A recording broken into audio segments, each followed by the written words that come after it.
At the Glorious Cinema, on Saturday nights, seat F12 was always empty. Except tonight. A small handwritten card rested on the velvet. Reserves. Reserved? I've sat in that seat for years. No one ever reserves it. Before he could ask, the new usher appeared. A pale girl with pastel purple hair and a gloved finger pressed to her lips. She guided him to the seat and vanished into the dark. The gesture was gentle, but mysterious.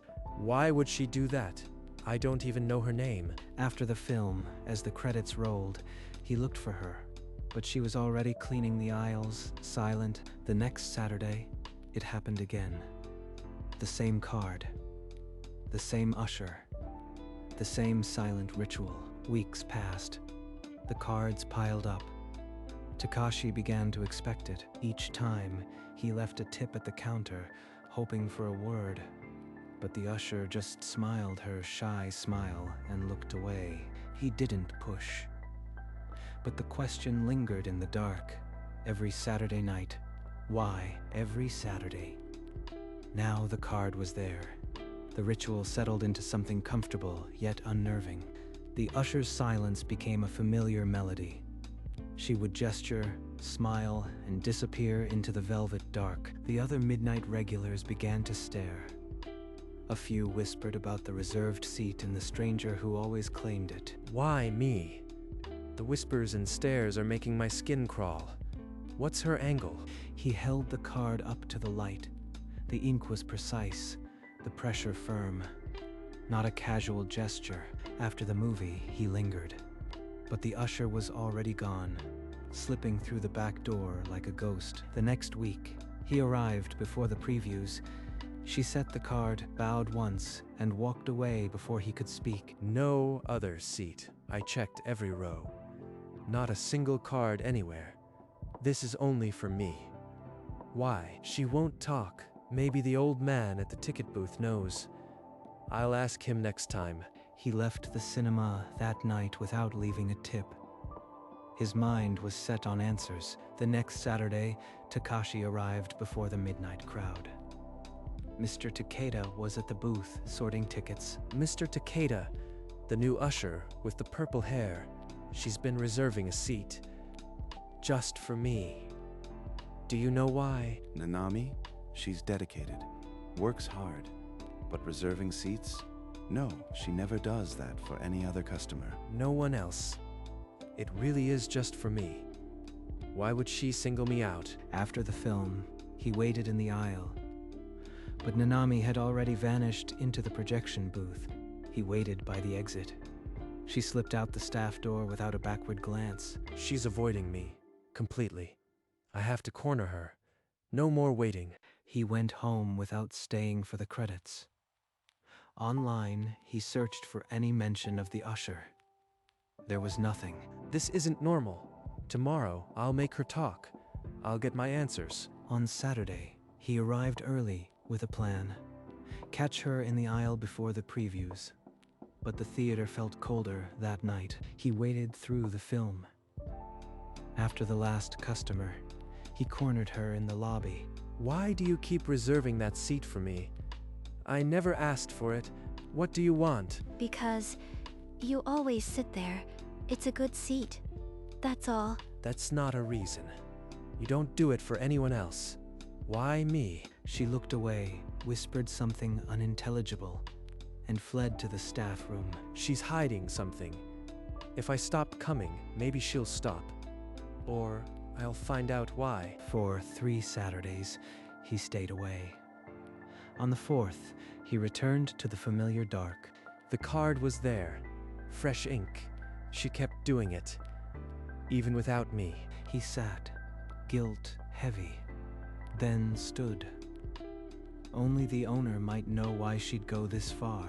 He walked toward the ticket booth, rain beginning to tap on the marquee. He found Mr. Takeda in the back office, surrounded by old film posters. The man looked up, weary. Takashi, I need to tell you something. The Gloria will close next month. The land was sold to developers. Close? But this cinema has been here since before I was born. Nanami begged to stay until the last day. She also asked me a strange question. She asked who had attended the most midnight shows in 40 years. The answer was you, Takashi. Over 600 films. 600? That can't be right. Every Saturday, all those years. And she knew. He glanced at the for sale sign on the door. The blueprints on the desk showed a sleek new building erasing this place. Is she just sentimental? Or is there something else?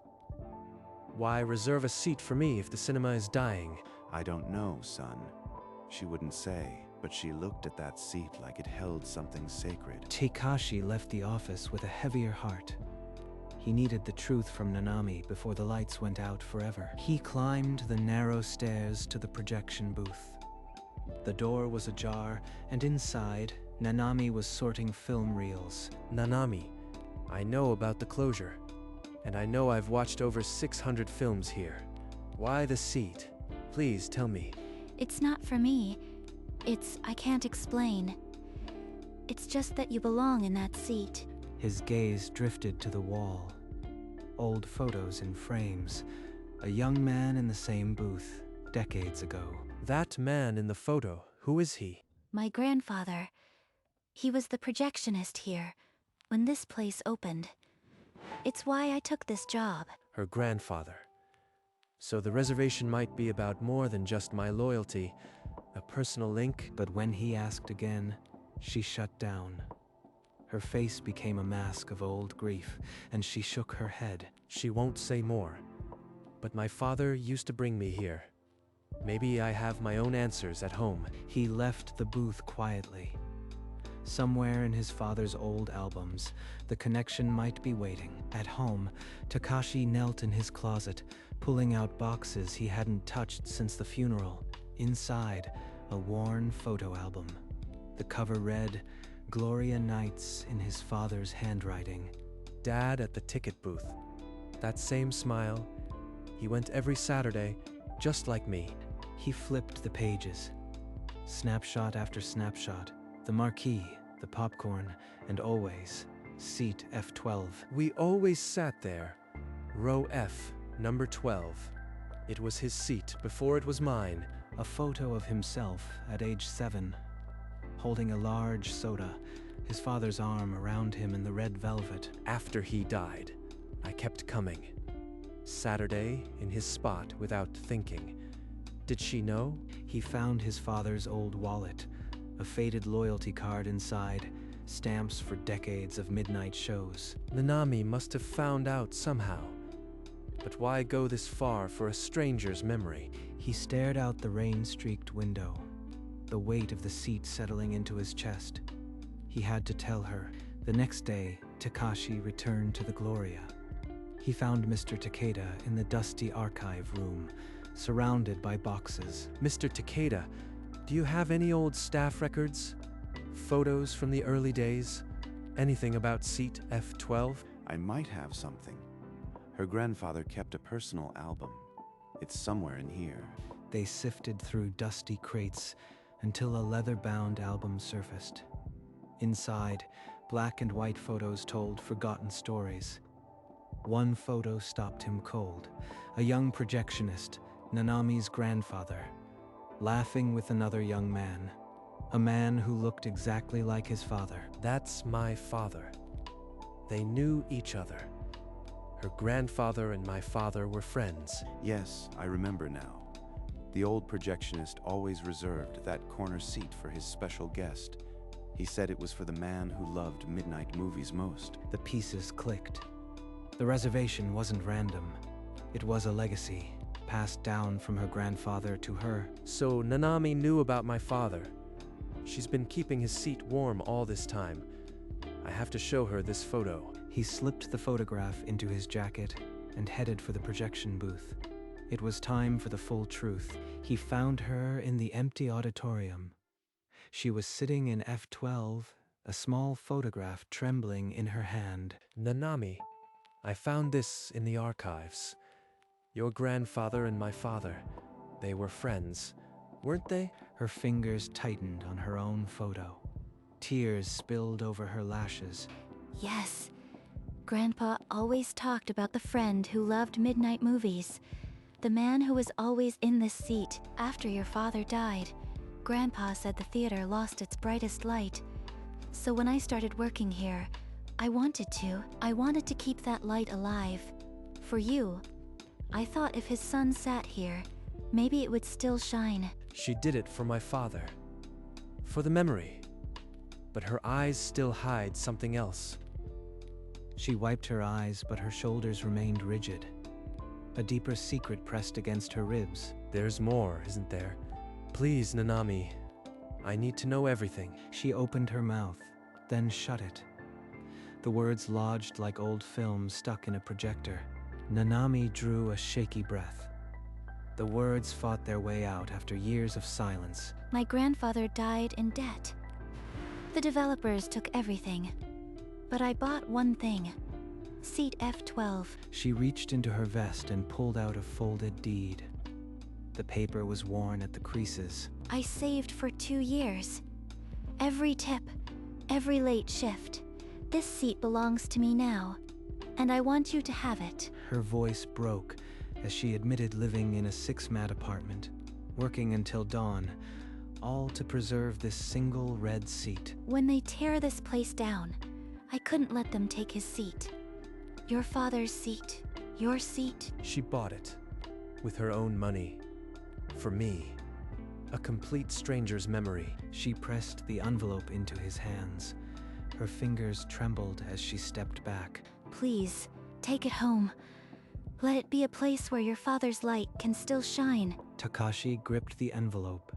The weight of a seat, a legacy, and a stranger's sacrifice pressed into his palm. He tried to push the envelope back. The words came out ragged. I can't accept this. It's too much. All that savings, all those years. For me? No, please. You don't understand. This is the only way. My grandfather would want it. Your father would want it. Before she could say more, Mr. Takeda stepped from the shadows. He had heard everything. She worked extra jobs, son. Cleaning offices after her shifts, sold most of what she owned. That seat is her everything.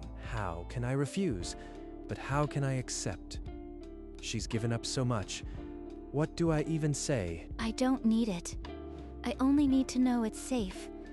That your father's seat will still be a place for midnight movies. Takashi looked at the envelope, then at her tear-streaked face. His hand closed firmly around it. I'll take it. Not as a gift, but as a promise. I'll build a place for it. A small cinema. And you'll run the projector. He left the theater that night with the deed in his pocket and a new weight on his shoulders. The seat would live on. The final weeks bled together. Takashi came nearly every night, not just Saturdays. He watched her more than the screen. Her steps grew heavier. The flashlight trembled in her hand. Dark circles bloomed under her eyes. She's running herself into the ground. And after closing, what then? Where will she go? She's leaving after the final night, son. No family, no plans, just gone. Gone? Then who'll run the projector? She can't just vanish after everything. At home, he sketched plans for the home cinema. The seat would be the centerpiece, but the picture felt incomplete. It wasn't just the seat he wanted to preserve. It was the person who handed him that first reservation card. I have to ask her. On the final night, I'll ask her to stay and run the projector. He took a blank reservation card and held his pen. The words would have to wait, but he would ask. He set the pen aside. The final show was in 3 days. He would make her an offer she couldn't refuse. On the second to last night, Takashi arrived with a small note folded inside his tip envelope. He had written one line. Please meet me in the lobby after the credits. I have an offer to make. An offer? From him? After everything he knows? After the credits, she found him standing by the ticket booth, his jacket collar turned up. Nanami, thank you for reading my note. I want you to stay, not just for the seat, but for the future. Stay, but I have no place here after tomorrow. Where would I go? I am building a home cinema, a small place for the seat. I need someone who understands, someone who can run the projector. I don't know. This is too sudden. Think about it. The final night is tomorrow. I'll wait for your answer. She nodded, but her eyes were unreadable. The final night would decide everything. On the final night, rain fell like a curtain over the Gloria. The marquee flickered for the last time. He walked into the silent auditorium. There on F12, the cards still read reserves. She's not in the aisle. Not at the booth. Where is she? He scanned the empty rows. Her flashlight was missing. The projection booth was dark. Then Mr. Takeda appeared, holding a cream envelope. His eyes were rimmed with red. She left at dawn, told me to give you this. I am sorry, son. The letter began. Thank you for all the Saturday nights. You made this seat more than a seat. I couldn't stay to say goodbye. It would break me. Take the seat. Let it still be a place for midnight movies. She's gone. After everything, she just left. He sat in F12 as the final credits would have rolled. The seat was his, but the cinema felt emptier than ever. That night, Takashi and Mr. Takeda loaded the velvet seat into a rented van. The Gloria's neon went dark one final time. By midnight, it sat in his bare living room. Against the white wall, the seat looked like a relic from another life. He placed the deed on the armrest. The ink seemed to pulse with her sacrifice. Reading her letter again, a small yellowed note slipped from the envelope. Her grandfather's spidery handwriting, to the son of my friend. This seat heard your father's dreams.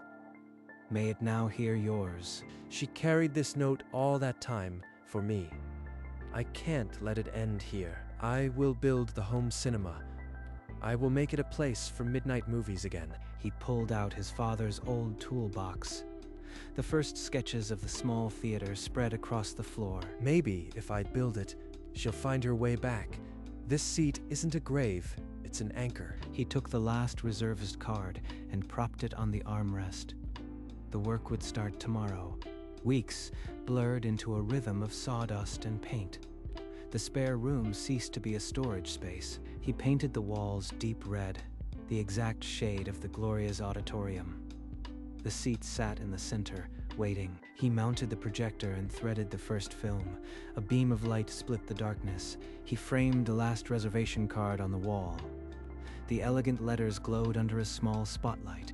The home cinema was complete. Red walls, a classic film poster, and the seat exact as it was in row F. Sitting here, the silence is louder than any film. Every shadow feels like a memory. The projector hummed, casting flickering shadows on the empty space beside him. I built a shrine. But a shrine without its caretaker is just a room. His hand rested on the worn armrest. Decades of dreams soaked into the velvet. He watched the credits alone. The seat held him, but the empty one beside him held his hope. On a rainy evening, a knock cut through the silence. The timing was improbable, yet expected. He opened the door. She stood there, soaked, a small duffel bag clutched to her chest. I heard you built it. I couldn't stay away. Is the offer still open? She came back. After everything, she's standing right here. He led her inside without a word. The living room held the red seat like a throne. Then, he pushed open the door to the home cinema. The screen glowed in anticipation. You really did it. It's just like the Gloria, but warmer. Do you still need someone to run the projector? I'd like to apply. The job's been waiting for you since the night you left. In that small room, the ghost of the Gloria settled into the red velvet. The seat was finally home. They chose his father's favorite film. The reel clicked into place, and the projector hummed to life. He watched this every year on my birthday. It was our tradition. Nanami flipped the switch. A warm beam cut through the dark, and the screen glowed. Takashi sank into F12. He glanced back. Through the flickering light, their eyes met. She smiled, a tiny lift of her lips, and turned back to the projector. When the credits faded, she walked over and sat on the armrest beside him. I need to tell you why I really left buying that seat. It wasn't just for you. I thought saving this seat would make up for my grandfather's failure. I felt I didn't deserve your thanks. You didn't fail. You preserved the place where my father's dreams live. That's not penance, it's a gift. They sat in the afterglow. The reservation card on the wall didn't spell a mystery anymore. It spelled a second chance. Saturdays became sacred again. Every weekend, Nanami walked over with a bag of popcorn and a new reel under her arm. They framed old photographs, his father at the ticket booth, her grandfather by the projector. The wall became a memorial of light. The handwritten reservist card remained under its glass. Every week, dust never settled on it. It feels like he never left. Like they're both still here in this seat. She would thread the film without asking, a silent ritual now comfortable and warm. One evening, the credits rolled to an empty screen. Nanami didn't stir. She had fallen asleep in F12. He fetched a wool blanket from the closet and draped it over her shoulders. She sighed, sinking deeper. He watched her breathe. The projectors hum a lullaby. The room felt complete. He sat on the armrest beside her, letting the blank screen glow. There was no rush to leave. Every Saturday now ended like this. Quiet, together. The seat held them both. 1 year after the Gloria closed, the home cinema hosted its first anniversary screening. Mr. Takeda arrived holding a bottle of sake. I never thought I'd sit before this seat again. It's like the old days. We're showing the same film that was on the marquee that final night. It was my father's second favorite. They dimmed the lights. The projector hummed, and the familiar beam filled the screen. As the story unfolded, Mr. Takeda removed his glasses. His shoulders shook gently, halfway through. Nanami leaned her head against Takashi's shoulder. He didn't move. You two kept the light burning. Her grandfather and your father. They're in this room tonight. When the credits rolled, no one spoke. The reservation card on the wall had a new line beneath reserves. Our seat. Our seat. Not just his or mine, ours. The three of them sat in the afterglow, the red seat bearing witness to 40 years, and now to a new beginning. Saturday nights at the home cinema became a quiet ritual for more than two. Friends brought floor cushions. Nanami's film club grew to 12 members by spring. They screened classics and debated endings over tea. The red seat remained reserved. When friends asked, they just pointed to the card on the wall. One evening, after the credits, they decided to walk the old route to nowhere in particular. The walk led past the old Gloria. A construction site had replaced the velvet seats. They stopped at the corner. The marquee's ghost flickered only in their memories. It's not gone. It just changed its address. Nanami squeezed his hand. She didn't need words. They both smiled at the skyline. Then they walked back. The projector's hum already calling them home. The Our Seat card glowed in the dark room. The Gloria lived on, one Saturday at a time.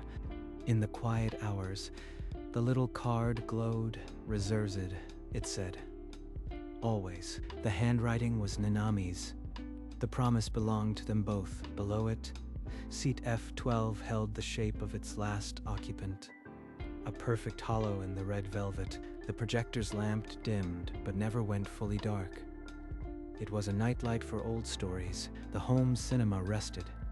Its walls remembered laughter, tears, and the click of a film reel. This was a room built on sacrifice, on love for a dying cinema, and on a single velvet seat, a worn armrest, smooth from hands that never wanted to let go. Some seats hold more than a person. They hold decades of midnight dreams, and this one would keep holding every Saturday. Reservation eternal.